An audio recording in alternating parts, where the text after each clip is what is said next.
চিত্রাঙ্গদা ছেলের হাত ধরে টেনে নিয়ে গেল। বলল, আয় আয়, দেখবি আয় তোর বাবাকে। হাত ধরে টানতে টানতে নিয়ে গেল গোবিন্দ মন্দিরে।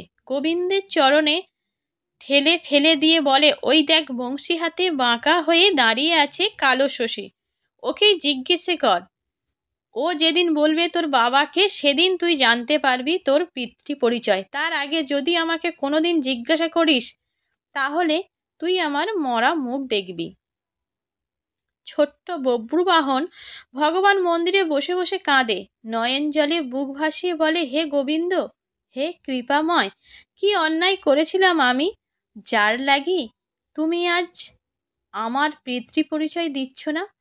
দেখতে দেখতে বব্রুবাহনের বয়স হয়ে গেল 20 বছর। রাতের অন্ধকারে তার মা সিঁদুর পরে আর মনে মনে স্বামীর গলায় মালা পরিয়ে আর ভোরবেলা নদীতে ভাসিয়ে দেয়। একদিন বব্রুবাহনের কাছে ধরা পড়ে যায়। বব্রুবাহন বুঝতে পারে তার বাবা এখনো জীবিত।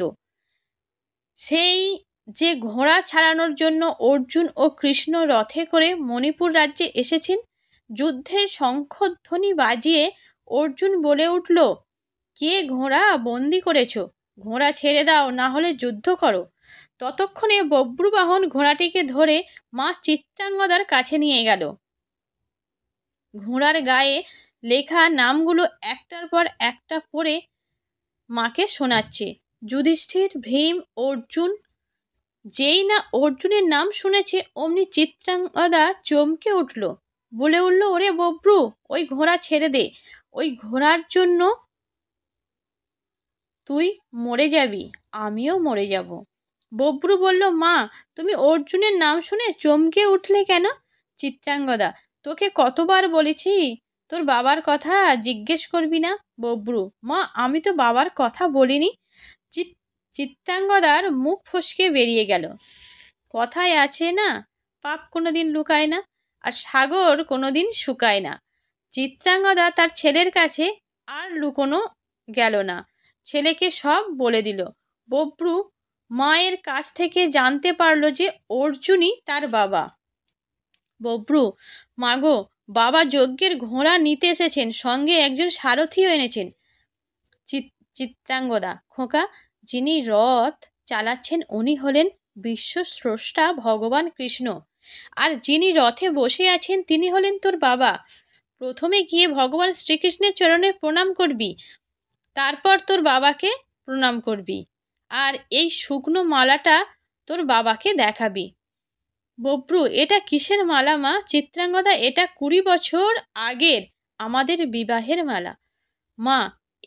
মায়ের চরণধুলি মাথায় নিয়ে বব্রুবাহন চললেন বাবার কাছে। কৃষ্ণকে প্রণাম করার পর বাবার চরণে প্রণাম করেন। মালা দেখিয়ে বাবাকে সমস্ত ঘটনা বলে ফেলেন। অর্জুনের মনে পড়ে যায় 20 বছর আগের ঘটনা। মনে মনে বলতে থাকেন, তাহলে কি চিত্রাঙ্গদার গর্ভে আমার সন্তান ছিল? অর্জুন আস্তে আস্তে সব বুঝতে পারে। অর্জুন আপ্লুত হয়ে তার ছেলেকে জড়িয়ে ধরে আদর করতে থাকে।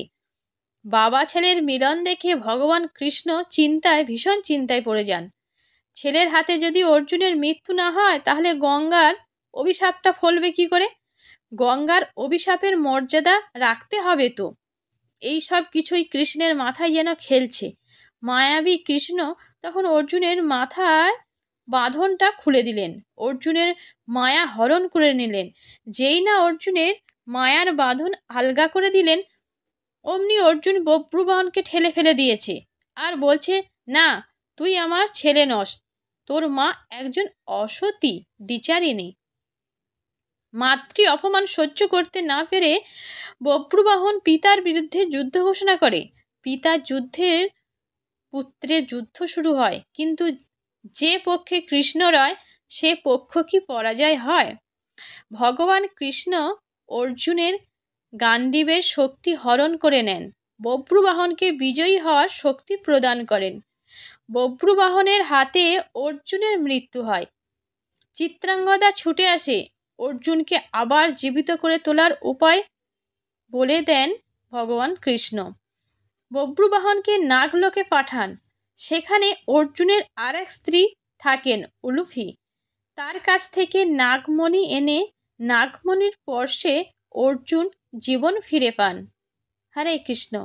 ভিডিওটি ভালো লাগলে অবশ্যই শেয়ার করবেন।